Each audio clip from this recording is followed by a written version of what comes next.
The motorcycle market is crashing, and most people don't even realize it. Prices for used bikes are dropping fast, dealerships are struggling to sell new models, and big brands like Harley-Davidson and Yamaha are feeling the heat. But why is this happening? Is it because of the economy, changing trends, or something else? In today's video, we'll break down the reasons behind the motorcycle market crash, what it means for buyers and sellers, and whether now is the best time to buy a bike. The motorcycle market is changing fast, and not in a good way. Just a few years ago, buying a motorcycle was tough. Prices were high, and dealerships couldn't keep enough bikes in stock. But now, things are different. Sales are slowing down, prices are dropping, and dealerships are struggling to sell bikes. Let's take a closer look at the biggest signs that the motorcycle market is crashing. Number 1. Dealerships are struggling to sell new bikes. With bikes getting more expensive, fewer people are buying them, so dealerships have more unsold motorcycles sitting around. Now, a couple of years ago, walking into a motorcycle dealership meant seeing empty spaces where bikes should be. This can cause financial problems because dealerships need to sell motorcycles to stay in business. To get rid of extra stock, dealers are offering big discounts and special deals. Some brands are even letting buyers take home bikes with little or no money down. Now, these discounts might be great for buyers, but they show that manufacturers and dealers are having trouble selling motorcycles at their regular prices. Some dealerships have even criticized Harley-Davidson for pushing expensive motorcycles and requiring costly store upgrades. In response, the company decided to reduce the number of new bikes they send to dealers and stop forcing store renovations in 2025. Number 2. New bike sales are dropping. Motorcycle brands like Harley-Davidson, Honda, Yamaha, and Kawasaki have reported lower sales recently. To start with, Harley-Davidson, one of the most famous American motorcycle brands, has been hit hard. In late 2024, its motorcycle sales dropped by 47%. The company also made less money because it was trying to reduce the number of unsold motorcycles sitting at dealerships. To stay profitable in 2025, Harley-Davidson decided to focus on selling more expensive motorcycles that wealthier customers might buy. In fact, Harley-Davidson's stock price fell by 3.1% in early trading after they announced big losses. In just 1 year, the company went from making $26 million in profit to losing $117 million. Fewer people are buying new bikes, which is a big problem for these companies. If they can't sell enough motorcycles, they might have to slow down production or even stop making certain models. When sales start to fall across the whole industry, it's a sign that the market is crashing. Number 3. Too many motorcycles on the market. Now, during the pandemic, motorcycle manufacturers built a lot of bikes because demand was high. Now, those bikes are sitting in warehouses and dealerships, waiting for buyers. The problem is that there are more motorcycles available than there are people willing to buy them. When supply is higher than demand, prices drop and companies lose money. This can lead to serious problems for the motorcycle industry. Number 4. More people are holding on to their money. Finally, with the economy struggling and prices rising for everyday things like food and gas, many people are being more careful about how they spend their money. Motorcycles are often seen as a fun extra, not a necessity. When times get tough, people cut back on things that they don't really need. This means fewer people are spending money on motorcycles, which is another reason why the market is slowing down. All these signs all point to one thing: the motorcycle market is in trouble. If demand keeps dropping and sales continue to fall, the industry could face big changes in the near future. Now, all these signs can easily be traced to certain observable factors, like massive economic challenges. When the economy faces difficulties, people often have less money to spend on non-essential items like motorcycles. High inflation means that the prices of goods and services increase, reducing the purchasing power of consumers. Additionally, rising interest rates make loans more expensive, discouraging potential buyers from financing new motorcycles. These economic pressures lead to decreased demand, causing manufacturers to sell fewer bikes and, in some cases, reduce production. Then there's the issue with overproduction and market saturation.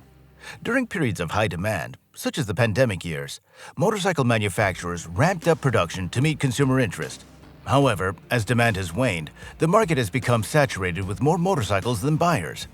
This oversupply leads to unsold inventory, forcing dealerships to offer significant discounts and incentives to attract buyers.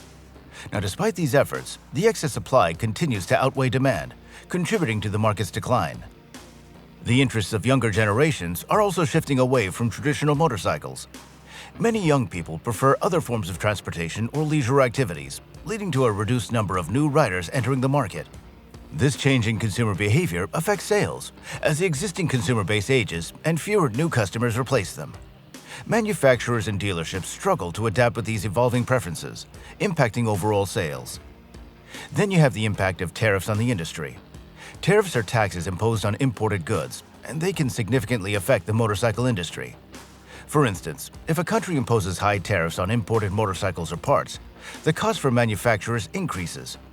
These additional expenses are often passed on to consumers through higher prices. In some cases, manufacturers may relocate production to other countries to avoid tariffs, leading to job losses and factory closures in their home countries. For example, Harley-Davidson moved some production to Thailand due to high tariffs in certain markets. Moreover, trade tensions between countries can lead to retaliatory tariffs, further increasing costs for manufacturers and consumers. These trade disputes create uncertainty in the market, making it challenging for companies to plan for their future and for consumers to make purchasing decisions. The resulting price increases can deter potential buyers, leading to decreased sales and contributing to the market's decline. Also, Polaris Industries, the company that makes Indian motorcycles, is also struggling. They've got a factory in Mexico that used to help keep costs low, but the new tariffs have added $400 million in extra costs. Now, since Polaris was already dealing with expensive tariffs on Chinese parts, this new expense makes things even harder. These extra costs might make motorcycles more expensive for consumers. What this means for buyers is that motorcycles would become more expensive, and that's bad news for people who love to ride. Since manufacturers will have to pay more to make bikes, they pass these costs on to the buyers. Many riders may choose not to buy a new motorcycle and instead keep their old ones for longer.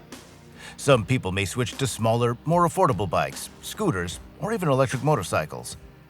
There's also a growing interest in electric vehicles, including electric motorcycles, as consumers become more environmentally conscious.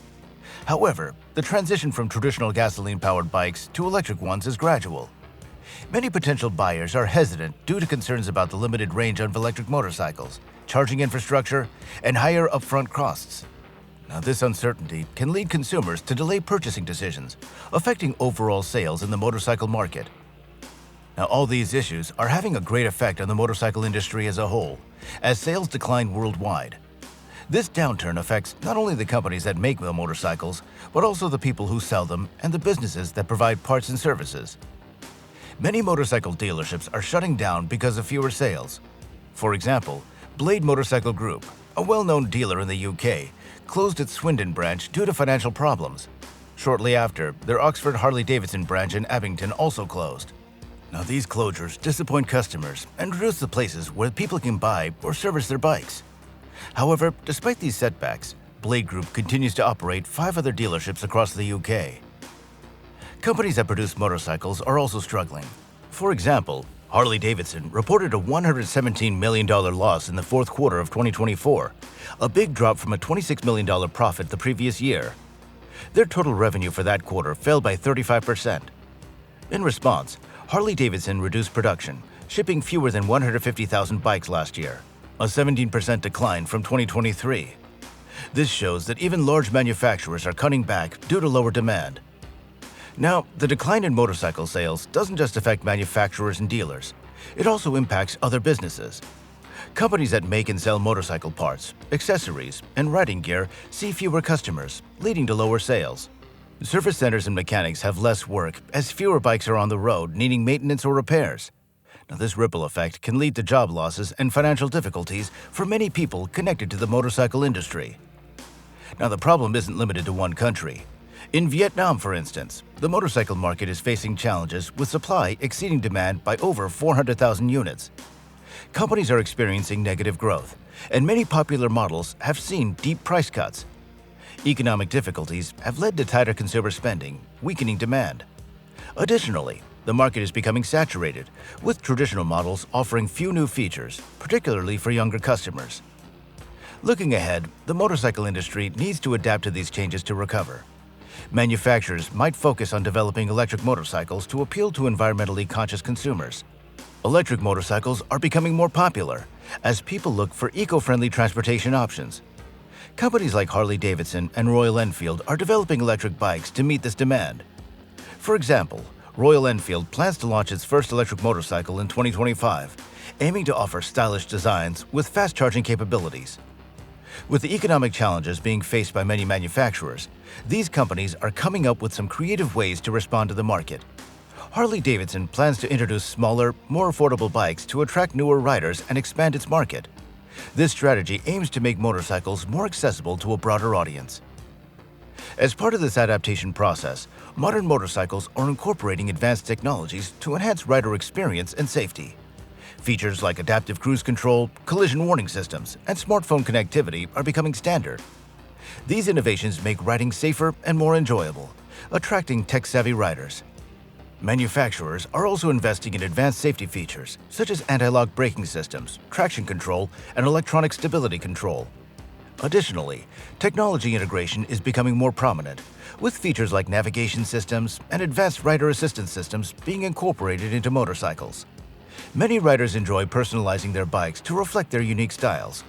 As such, customization trends are booming, with retro designs like cafe racers and bobbers gaining popularity. Major manufacturers now offer factory custom models, allowing riders to tailor their bikes straight from the showroom. Then there's the growth of connected motorcycles. These motorcycles, equipped with internet access and smart features, are on the rise. These bikes offer real-time data sharing, GPS navigation, and safety alerts, enhancing the riding experience. The global connected motorcycle market is projected to grow significantly, reaching above $2 billion by 2033. And finally, there seems to be a trend to shift focus towards Asia as regards to sales. Asia remains a dominant force in the motorcycle industry, with countries like India and China leading in sales. Honda, for instance, aims to capture a 50% market share of the global motorcycle market by 2030, focusing on growth in both traditional and electric motorcycles. This expansion is a sign of increasing demand for motorcycles in these regions, and we can expect to see other companies follow suit in the coming days. And with that, we've come to the end of today's video. If you enjoyed this and would like to learn more from the top channel on everything motorcycle, do subscribe. Thank you, and we'll see you next time.